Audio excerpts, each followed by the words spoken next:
what it was. It wasn't an airplane. It was not an airplane. It was down awfully low. You are listening to Pursuit of the Paranormal podcast with your host, Ash Ellis.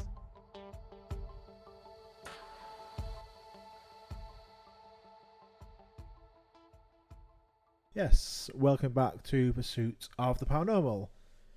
I hope you enjoyed last week's episode, all them different abduction stories, and I hope you did because we're back for more. Another 4 or 5 abduction stories. Some of them I hope you've not heard before, so hopefully it's new accounts of alien abduction that you can enjoy and listen to. And there's one in here that you probably definitely will have heard of. It became a motion picture. It's been well written about, so we'll throw that into the middle. But yeah, hopefully the other ones are pretty new to you. So yeah, let me know what you think. Let me know if you've heard these stories before.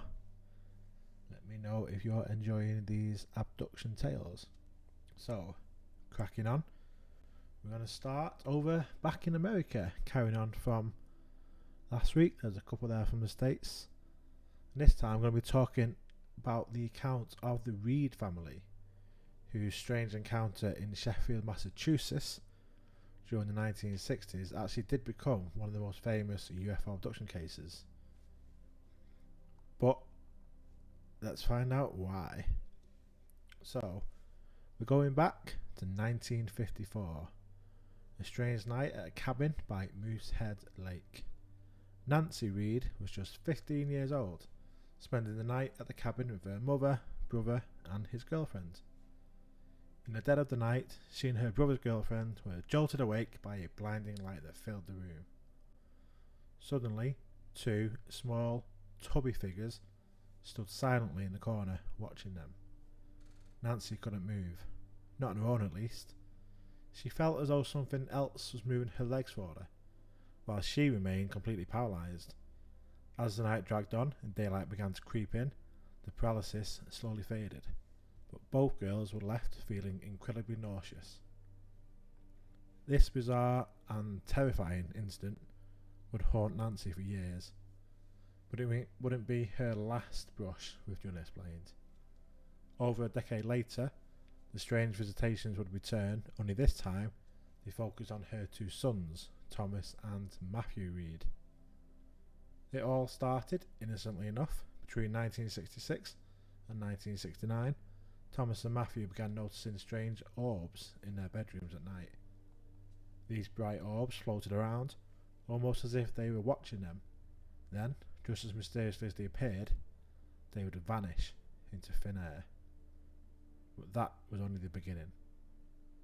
One night, the boys recall standing at the top of the stairs when they were suddenly lifted out of their home, right through the roof, and into a strange ship that they said looked like a turtle. Inside, they were escorted by 2 figures, and Thomas remembers being shown an image of a willow tree.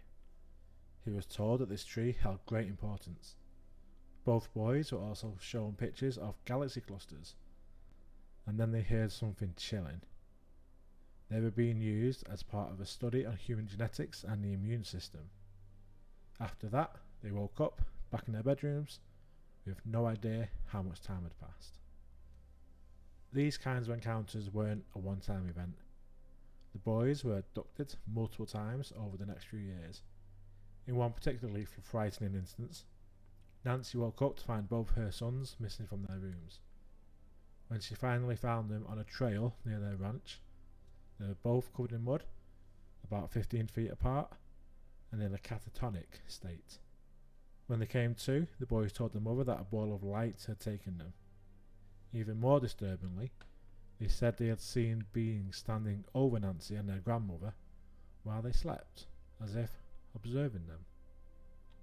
Then came the night of September the 1st, 1969, a night that would not only change the Reeds family's lives forever, but also impact the entire town of Sheffield, Massachusetts. That evening, Nancy, her 2 boys and their grandmother were driving across a covered bridge when they all saw a bright light rising from the river.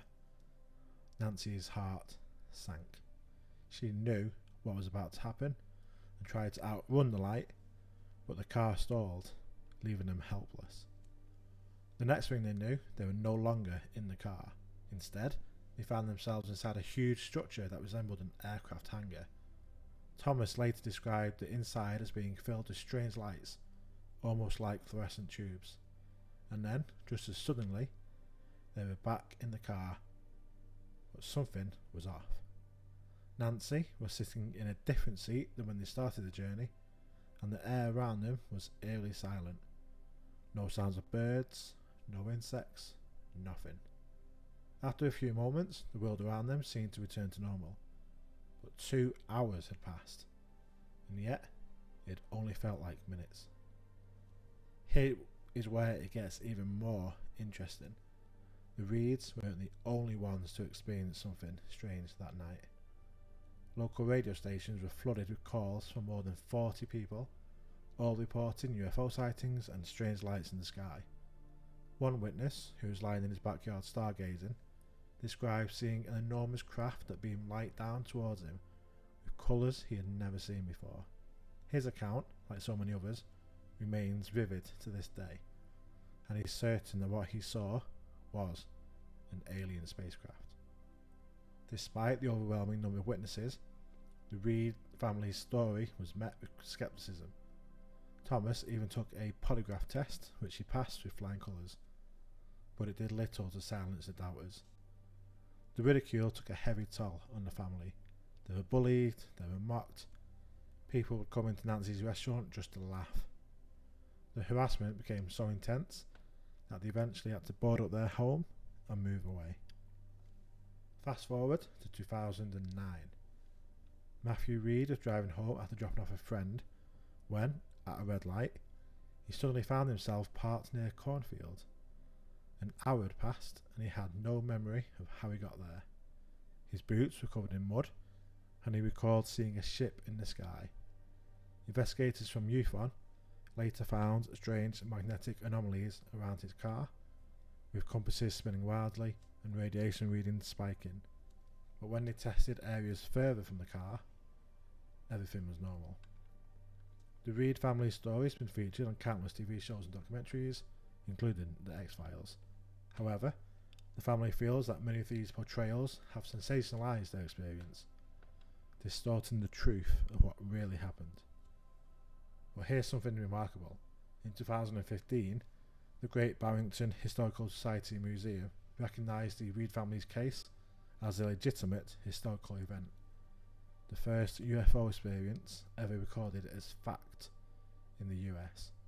That same year, Thomas Reed placed a memorial at the site of the bridge incident, bearing a citation from the Massachusetts governor acknowledging the off-world incident of September the 1st, 1969. Unfortunately, not everyone appreciated recognition. The monument was vandalised and later removed in 2019, supposedly for not having the right permits. But the Reed family continues to speak out, determined to share their story. It's hard to ignore the fact that over 40 people witnessed something strange that night in 1969. Could all of them be mistaken? Or was something truly extraordinary happening in the skies over Sheffield, Massachusetts?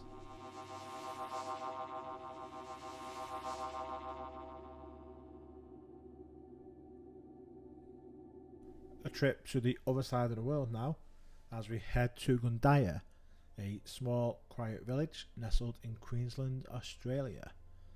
A place where people live simple lives, far removed from the extraordinary, or so they thought. It's October the 4th, 2001. On this particular night, 3 people, namely Amy Rylance, her husband Keith, and their business partner Petra Heller, are staying at their estate, which they're currently renovating into a winery. Due to ongoing construction, caravans have been set up as a temporary lodging across the site. As night falls, the wind picks up and a storm brews outside. The group settles in, unaware that something unthinkable is about to unfold. It's around 9:30 p.m. Keith has already fallen asleep in the bedroom, and Petra, sleeping in the annex, drifts off as well. Meanwhile, Amy is in the lounge, relaxing on the sofa, slowly being lulled to sleep by the storm. But by 11:15 at night, everything changes. Petra wakes suddenly and walks into the lounge, only to be met by a sight straight out of a sci-fi movie. Amy, the woman who'd been peacefully sleeping just moments before, is now floating, suspended in mid-air. A beam of light shines through the window, enveloping her and several objects from a nearby coffee table. The light, Petra realises, is coming from a disc-shaped object hovering outside the house, just against the tree line. Then, in an instant, everything goes black for Petra. She collapses. What happens next is both chilling and confusing. Keith, awoken by Petra's scream, rushes into the lounge. He finds her lying on the floor, disoriented. She struggles to make sense of what she had just seen, stammering as she tries to explain. Keith looks around in a panic. Amy is nowhere to be found. He then notices something outside. The window covering has been torn, and there are strange marks on the bush, as if something had scorched it with extreme heat. Frantically, he calls out for Amy, but she's simply gone. At 11:40, Keith then calls the local police. 3 officers arrive and begin searching the property, but there's no sign of Amy anywhere. Although skeptical of the story, the police take forensic samples from the torn window and note the unusual heat damage to the bush below. There's no rational explanation. But then, just as the investigation begins to ramp up, Keith receives a phone call that defies all logic. A woman, 500 miles away, has found Amy. The caller explains she found Amy, disoriented and confused, at a petrol station in the town of Mackay. She had taken her to the hospital, where Amy was safe but clearly shaken. In disbelief, Keith hands the phone to the police officer. What happened to Amy? How did she end up 500 miles away in the span of a few hours? When Amy was interviewed, her memories were fragmented. She recalled lying on the couch just as she had been, but the next thing she remembered was waking up in a strange, unfamiliar room. Light seeped through the walls and ceiling, and she heard a male voice speaking softly, trying to reassure her. Then, through a door in the wall, a tall, slender figure entered the room. He was about 6 foot tall, dressed in a full bodysuit, and his face was partially covered by a mask, though his eyes, nose, and mouth were visible. Amy was told she'd be returned soon, not far from where she was taken. But before she could process any of this, she fell asleep again. The next thing she knew, she woke up on the ground, surrounded by trees. Disoriented, she wandered through the bushland for what felt like hours, until she stumbled upon the petrol station, where she was eventually found. At the hospital, Amy's account was formally recorded by the police. Despite their warnings about making false statements, Amy stuck to her story, recalling vivid details of the strange events. Even more perplexing were the physical changes in Amy's body. She had noticeable hair growth, despite the fact that just hours earlier she had dyed her hair. Marks were also found on her inner thigh and heels, small triangular imprints that could not be easily explained. Keith and Petra, still reeling from the experience, began to seek answers. They purchased a magazine on UFOs and reluctantly reached out to the Australian UFO Research Network, who quickly took a keen interest in the case. Investigators Diane Harrison and Bill Chalker were assigned to look into it. The investigation began on October the 9th at the Gundaya residence, but physical evidence was hard to come by. The torn window could have been caused by the dog, which had been jumping up at it, according to a neighbour, and the heat damage to the bush, a common occurrence from direct sunlight, said the gardener. Yet, the police remained cooperative, and Amy's story stayed consistent, despite the mounting criticism. Investigators found it difficult to interview the witnesses. Keith and Amy had moved from motel to motel, dodging the press, and even claimed to have been followed by mysterious men in black figures, leading to a frightening car chase at one point. In the end, no physical evidence ever definitively proved what had happened that night. and to this day, no one's been able to offer a rational explanation for how Amy Rylance disappeared from her home and reappeared 500 miles away. Was it a hoax, an hallucination, or something beyond our comprehension?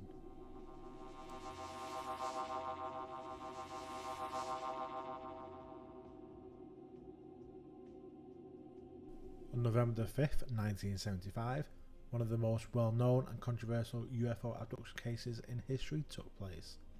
A case that has inspired books, documentaries, and a $20 million Hollywood movie. This is the story of Travis Walton, a tale of extraterrestrial encounters that has captivated believers and skeptics alike for nearly 5 decades.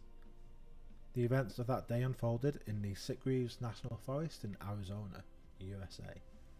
Travis Walton, just 22 years old at the time, was working with a group of forestry contractors, cutting down trees in the dense, isolated woods.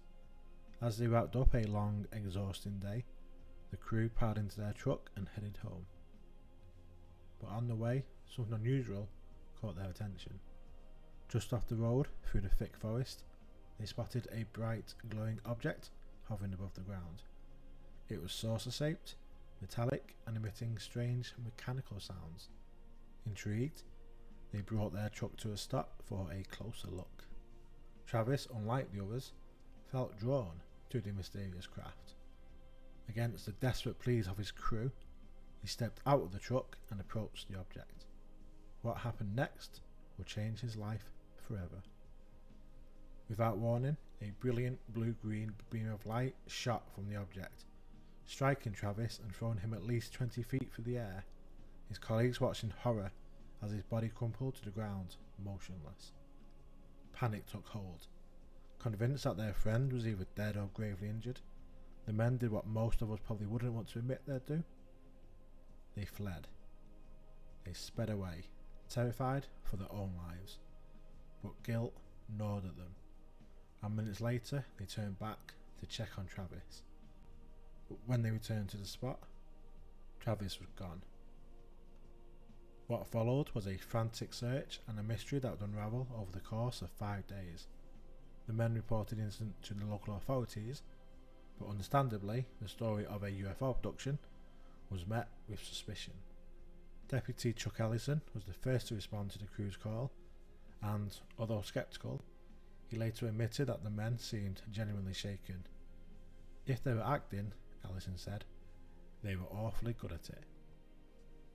Law enforcement searched the area but found no trace of Travis Walton. The more time passed, the more it began to look like a missing person case, perhaps even a murder investigation. Some believed the men had concocted the UFO story as a cover-up of Travis's death. To prove their innocence, the entire crew agreed to take polygraph tests.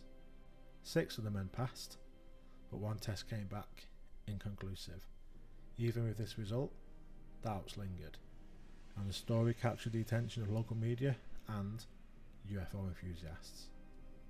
But then, 5 days after his disappearance, Travis Walton re-emerged, alive. In the early hours of November 11th, Travis's sister-in-law received a call. It was Travis, disoriented, calling from a phone booth at a gas station about 30 miles from where he'd vanished. His family rushed to find him, and soon after, they took him to the hospital for a full examination. Travis was malnourished, unshaven and confused, but physically unharmed. What was most shocking, however, was the story he told. He remembered being struck by the beam of light, and the next thing he knew, he was on a cold metal table, surrounded by strange alien beings. They were about 5 feet tall, with large heads and massive dark eyes. Their orange suits stood out in the cold, sterile room, and as the reality of his situation sank in, Travis panicked. He managed to leap off the table and grab a glass-like tube in an attempt to defend himself. But the beings didn't seem aggressive. In fact, they simply left the room. Wandering the strange facility, Travis encountered more unusual beings, including a tall, humanoid figure in a blue suit with a glass-like helmet. This figure led into a larger hangar-like area where he noticed other craft, similar to the one he had seen in the forest. His last memory was of being approached by another humanoid with large eyes, and then everything went black. The next thing he knew, he was waking up on the side of the road, watching a metallic disc-shaped object shoot off into the sky at an impossible speed. As you can imagine, the story of Travis's abduction sent shockwaves through both the local community and the broader public. Over the years, countless theories have emerged. Some suggest that Travis and his crew concocted the whole thing to avoid penalties for missing a work deadline. Others point to his lifelong interest in UFOs, suggesting it was all an elaborate hoax for financial gain or fame. But what's compelling is that Travis Walton has never wavered from his story, even after all of these years. He's taken multiple polygraph tests, some decades apart, and he continues to pass. His account of that fateful night and the days that followed remains consistent, despite the skepticism and the criticism that he's faced. And then there are those who believe. The events of that November night in 1975 remain one of the most documented UFO abduction cases in history. It's a story that continues to intrigue, baffle, and inspire. Was Travis Walton truly abducted by extraterrestrial beings? Or was it an elaborate ruse that stood the test of time? We may never have definitive answers, but the mystery of what happened to Travis deep in the woods of Arizona will live on, fueling the imagination of UFO enthusiasts and skeptics alike.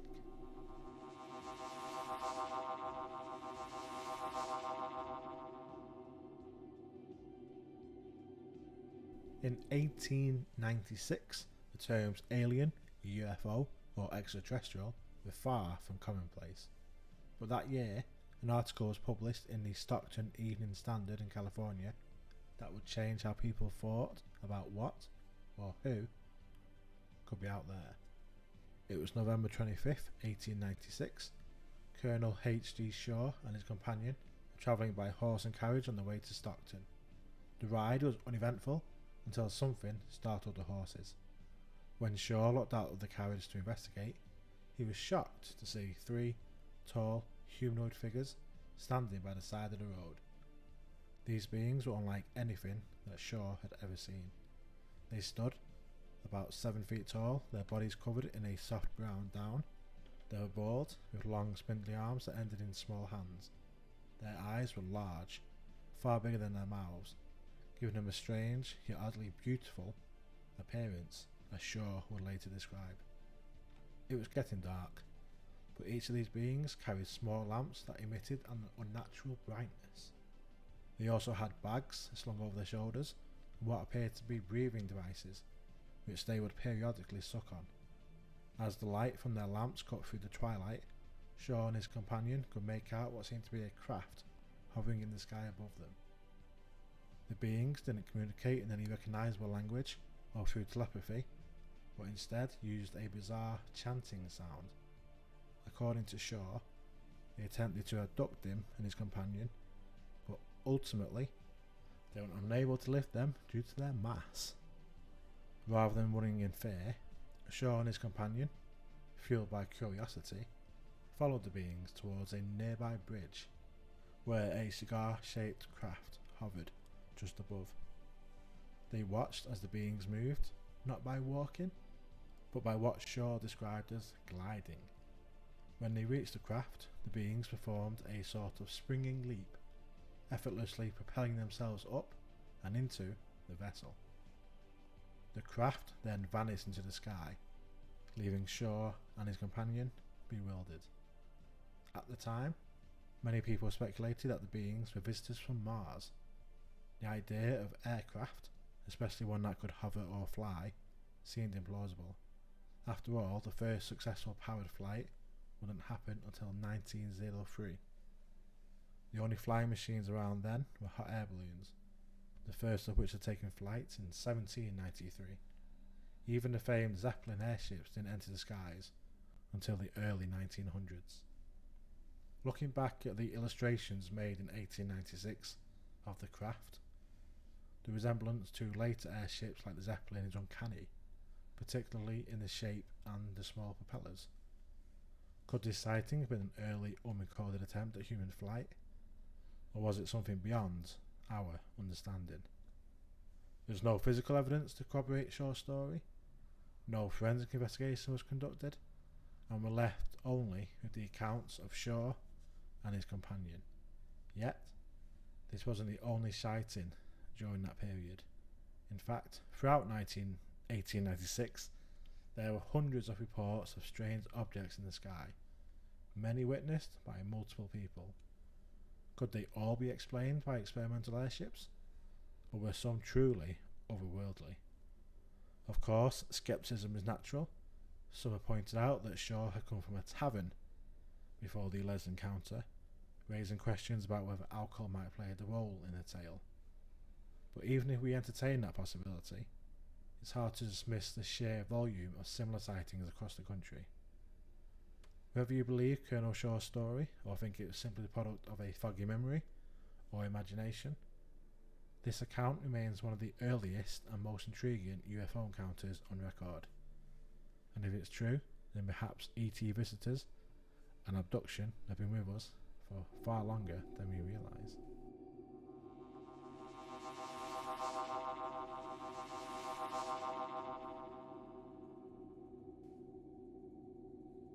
Flitting back into between Australia and America now, we are back down under, and this is the Peter Khoudry case. Not totally sure on the pronunciation of the surname, but I'm going to stick with Khoudry, even though it doesn't even sound right saying it. But anyway, so Peter Khoudry was born in Lebanon in 1964 and moved to Australia with his family in 1973. Like many people who've experienced something unexplainable, Peter's story starts relatively innocently. His first encounter with a UFO happened in February of 1988 while he was with his wife. They simply observed an unusual object in the sky, nothing dramatic, just enough to spark some curiosity. However, later that same year, Peter's life took a much stranger turn. One night, as Peter lay in bed, he felt something grab his ankles. He was fully conscious but completely paralysed, unable to move. As he lay there, he saw 4 small, hooded beings standing by his bed. They communicated telepathically, telling him that everything would be okay and that it would be like the last time. A large needle appeared and moved towards his head, and then nothing. Peter blacked out. When he woke up, startled and confused, he realised that over an hour had passed.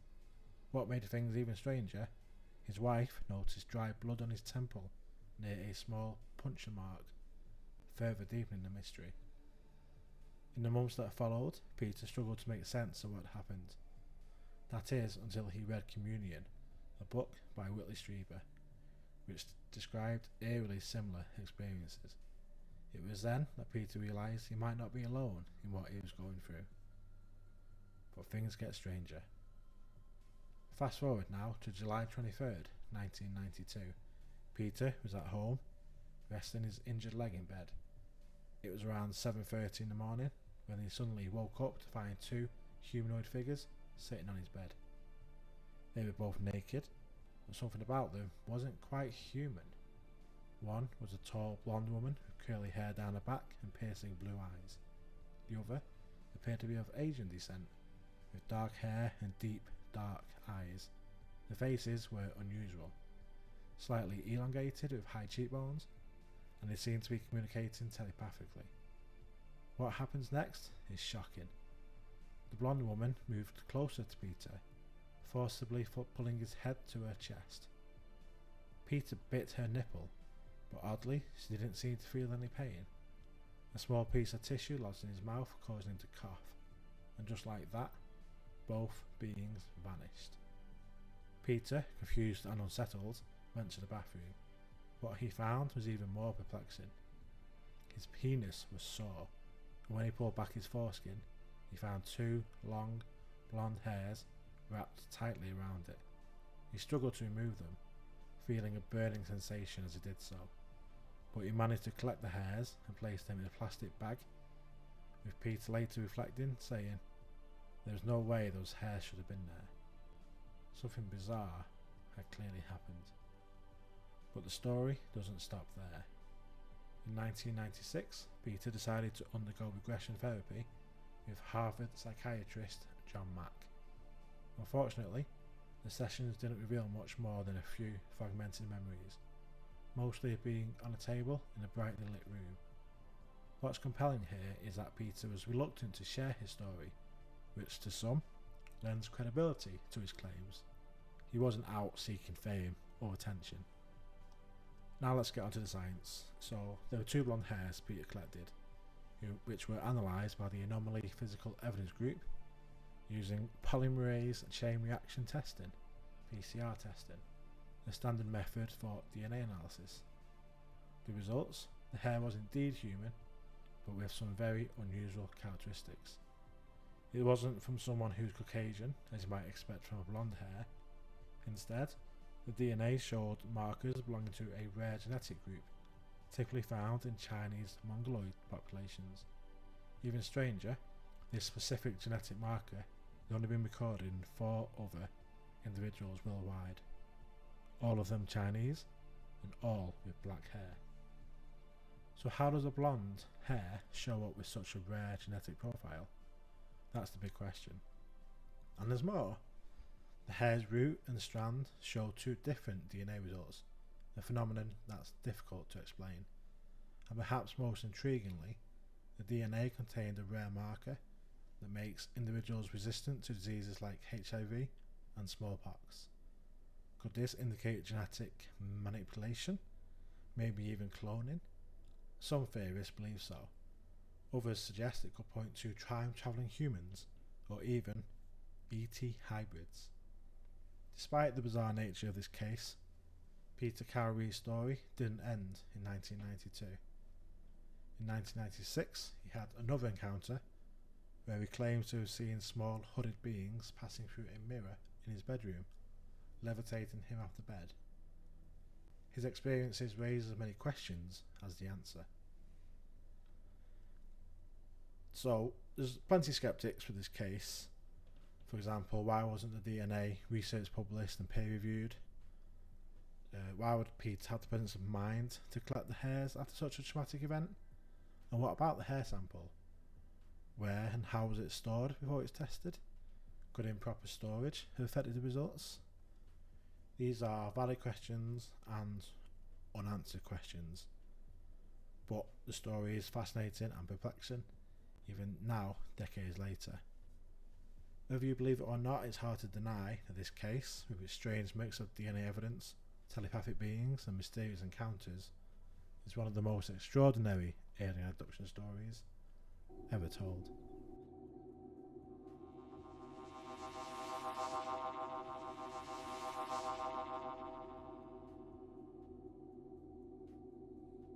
To finish off, we're going to have another international jaunt, this time to Europe and Italy.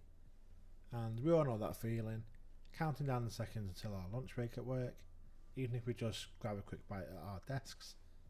It's that moment to pause and refuel.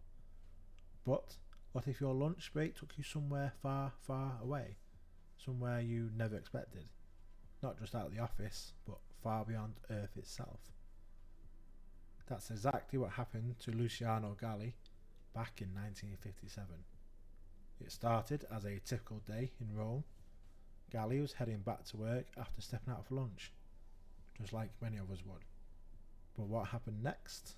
Well, it was anything but ordinary. As Galli walked down the street, he noticed a car pull up beside him, a classic Fiat 1100. Nothing strange about that. But then the window rolled down, and inside was a man with jet black eyes staring at him. The man spoke perfect Italian, asking Galli a question that froze him in his tracks. "Do you remember me?" Now, Galli was confused. He didn't recognise the man, at least not at first, but before he could even respond, a flood of memories came rushing back. Memories that had somehow been buried. Garley remembered meeting this mysterious man before, right here on the streets of Rome. It all felt so familiar, yet so unreal. And then, without thinking, without questioning, Garley got into the car. They drove to the outskirts of Rome, and that's where things took a truly otherworldly turn. Together, they boarded a large saucer-shaped UFO that was waiting for them. According to Garley, the craft had an opening at the bottom, like a hatch that allowed them to step inside. As they entered, there was a flash, a photograph, the man told him, for identification purposes. Bit of a strange security check. Inside the UFO, Garley was taken to what he called a base, where an enormous mothership was waiting. He was shown around this strange place by the dark-eyed man, and Garley remembers seeing around 500 people, humans or something like humans, moving in and out of the smaller crafts. And then, just as quickly as it had begun, it was over. Garley found himself back on the pavement outside his workplace, as if no time had passed at all. It was like waking up from a dream, except he was sure it wasn't a dream. This had happened. Now, this wasn't the end of the story. In 1962, a few years after his strange encounter, Garley shared his experience with a journalist. The journalist had been assigned to cover the numerous UFO sightings that had been reported around Rome in the late 1950s and early 60s, including this encounter. During the interview, Garley confirmed something incredible. He had been told that the ships came from a base near Venus. The journalist wasn't exactly thrilled to be covering such an outlandish story, but Garley stood firm. He insisted his lunch hour abduction was 100% real, and he provided even more details. He remembered that the man with the dark eyes who picked him up that day, he was dressed sharply, in a double-buttoned suit, complete with a collar and tie, and a well-groomed moustache. The man driving the car, he never spoke. He just wore a strange, light-coloured outfit. Garley said that despite the initial fear, because who wouldn't be terrified getting into a car with a stranger, he eventually felt a sense of calm, especially once they reached the UFO. He was still wearing his work overalls, but everyone on the ship, men and women alike, were dressed in silky, shiny suits, and they weren't hostile. In fact, he described them as exceptionally friendly. The whole experience lasted just over 3 hours. But Garley was never put under hypnosis. He never underwent regression therapy to cover his memories. He always stood by his story, saying it happened exactly as he remembered.